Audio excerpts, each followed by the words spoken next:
வாழ்வு தழைத்து செழித்து உயர்ந்திட வழிவகை அவரே செய்திடுவார். வாழ்வு தழைத்து செழித்து உயர்ந்திட வழிவகை அவரே செய்திடுவார். புலியரை நோக்கி புறப்படுவோம், நம் கருப்பனின் அருளை தினம் பெறுவோம்.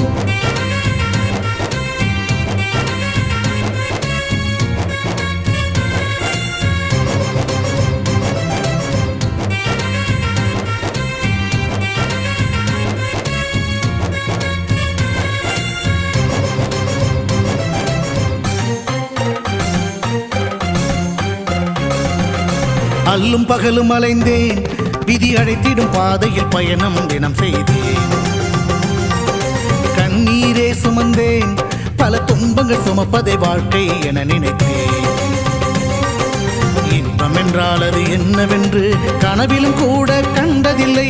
எரிமலை பிழம்பில் நீந்துவதே பிறவி பயன் என நான் இருந்தேன். கருப்பசாமியே